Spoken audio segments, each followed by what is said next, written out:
Bonjour à tous, bienvenue sur Sensation. On va parler culture aujourd'hui avec la programmation culturelle du théâtre intercommunal d'Étampes. Je suis aujourd'hui avec Sandrine Binet. Bonjour. Bonjour. Donc vous êtes la responsable de la programmation culturelle du théâtre intercommunal d'Étampes. La saison est déjà bien entamée puisqu'elle a commencé mi-septembre. Quelles sont vos ambitions en termes de programmation culturelle tout au long de l'année ?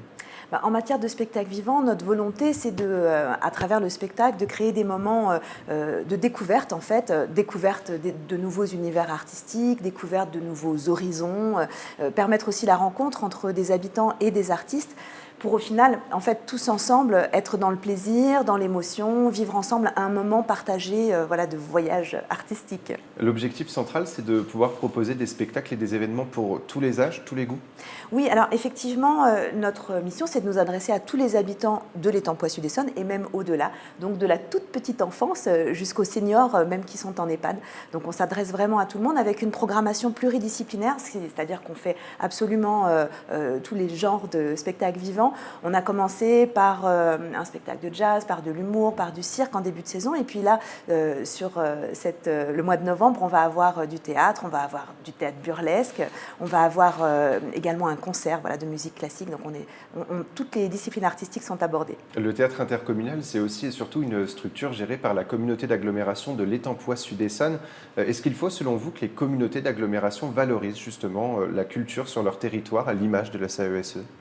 Alors, moi, je ne suis pas là pour donner des leçons sur ce sujet-là, mais ce que je peux vous dire, c'est que la culture, c'est une compétence, en fait, de l'agglomération de l'étang Poix-Sud-Essonne, et que cette compétence, on s'en empare vraiment à bras-le-corps. C'est une volonté des élus de mailler le territoire à travers l'offre culturelle et de permettre à tous les habitants d'accéder et de partager la culture. Donc, nous, on remplit cette mission pour le théâtre intercommunal, pour le spectacle vivant, mais le service culturel de l'agglomération, c'est également le musée et le service patrimoine qui font vivre le label Pays d'art et d'histoire. C'est également un cinéma d'art et essai, Cinétampes, un centre culturel à Méréville. Il y a aussi un réseau de bibliothèques et puis le conservatoire à rayonnement intercommunal. Donc on travaille tous ensemble avec des projets souvent croisés pour permettre à tous les habitants d'accéder à la culture. On va justement parler de la programmation culturelle jusqu'aux vacances de Noël. On va commencer avec le 10 novembre. C'est un spectacle gratuit que vous nous proposez. Ça s'appelle Prénom-Nom. Qu'est-ce qui nous attend pour cette soirée ? Alors, Prénom-Nom, c'est un spectacle d'une compagnie qui s'appelle Des Trous dans la tête. Et c'est l'histoire d'un tardigrade qui va rencontrer une conseillère d'orientation. Tardigrade, c'est le plus petit animal qui existe sur Terre.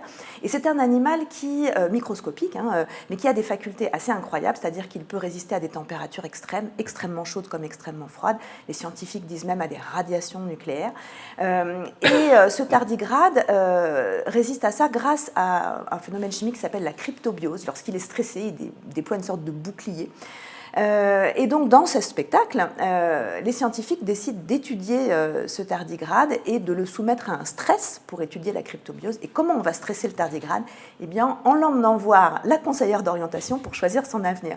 Donc, vous l'avez compris, c'est un spectacle d'humour, très loufoque, et en même temps scientifiquement très étayé. Alors, pourquoi proposer ce spectacle et certains autres tout au long de la saison gratuitement ?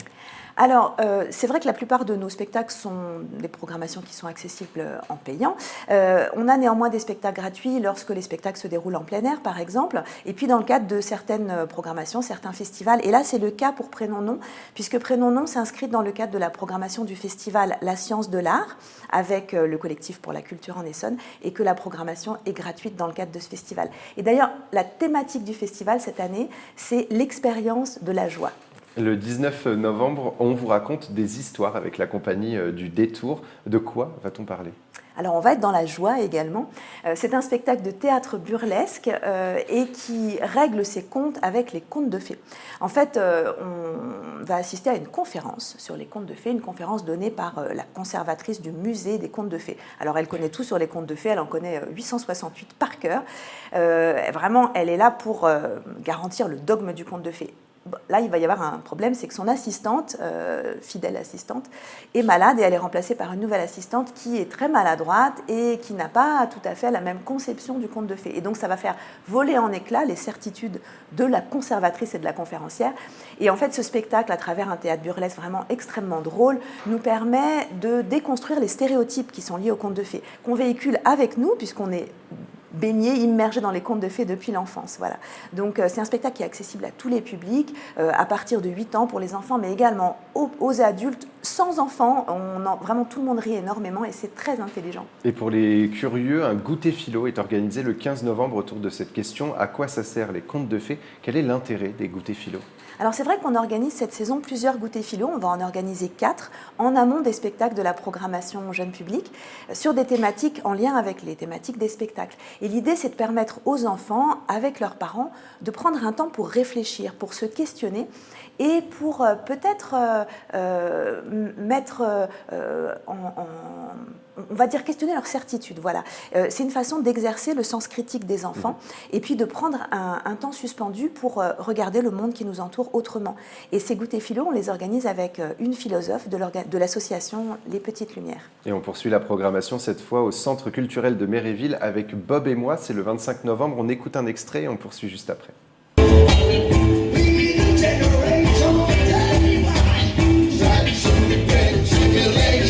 Quand le mur de Berlin a été détruit, on écoutait la musique de Bob Marley. Quand l'homme de Tiananmen s'est dressé devant la progression des chars dans sa ville, on écoutait la musique de Bob Marley. Quand Nelson Mandela est sorti de prison et qu'il a eu le prix Nobel de la paix, on a associé ça à la musique de Bob Marley. Partout dans le monde, quand les opprimés, les oppressés, les laissés pour compte ont besoin d'espoir, ont besoin d'optimisme, ont besoin d'un peu de joie de vivre, ils écoutent et ils chantent les chants de Bob Marley. Et pour les fans ou amateurs de Bob Marley, vous proposez donc en collaboration avec le Ciné-Temple une projection du documentaire Marley. Ce sera le dimanche 26 novembre. On passe désormais au mois de décembre avec le spectacle Au bord des mots à la salle des fêtes de Bouville. C'est le 1er décembre. Qu'est-ce qui attend le public pour cette soirée ? Alors, cette soirée, c'est le premier concert qui est organisé dans le cadre de la résidence des concerts de poche. C'est une résidence qui nous permet de proposer aux habitants du territoire à la fois des actions culturelles, des ateliers musicaux et des concerts de très grande qualité avec de très grands artistes de la musique classique. Et là, Duo Métis, c'est une réunion de 2 jeunes artistes. L'un est saxophoniste, l'autre joue de la guitare classique. Il s'appelle Antoine Guerrero et Luis González. Et dans ce concert, ils vont nous emmener dans un univers qui permet la rencontre de leurs 2 cultures, française et espagnole, autour d'un répertoire de Fauré, d'Efala, Granados. C'est extrêmement beau, très délicat. Alors pareil, on va écouter un extrait pour se faire une idée et on poursuit juste après.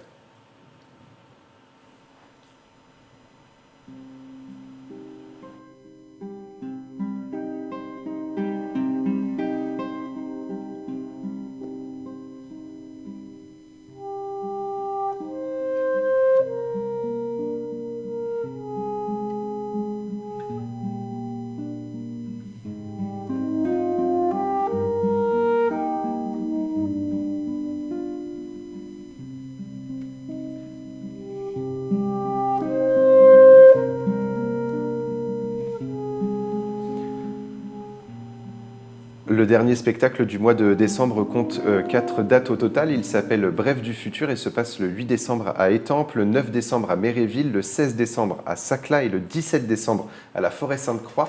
Pourquoi programmer ce spectacle sur 4 dates et qu'est-ce qu'il nous réserve comme surprise? Alors ce spectacle, c'est le premier spectacle de la résidence d'implantation de la compagnie Sena Nostra.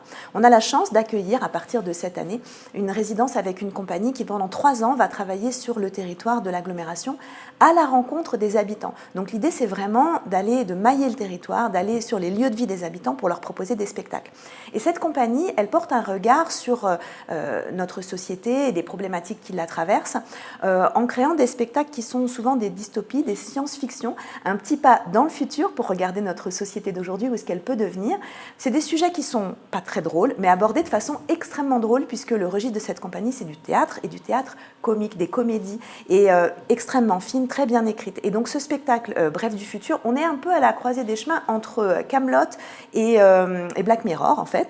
Et ça nous raconte cette société lorsque les amitiés seront remplacées par des intelligences artificielles, lorsque les sols seront tellement pollués qu'on n'arrivera plus à y faire pousser de la nourriture, lorsque les humains et les travailleurs seront remplacés par des machines partout. Voilà. Donc, mais tout ça avec un registre très drôle, c'est-à-dire qu'on en sort en réfléchissant et en ayant beaucoup ri. Une bonne façon de réfléchir sur la société actuelle finalement tout en rigolant. Merci beaucoup Sandrine Binet d'avoir été avec nous sur Sensation. Pour plus d'informations sur la programmation, on peut se rendre sur le site etempois-sudessone.fr, donc on peut retrouver toute votre programmation. Et pour revoir ou réécouter cette émission, rendez-vous sur notre site et notre application Radio Sensation.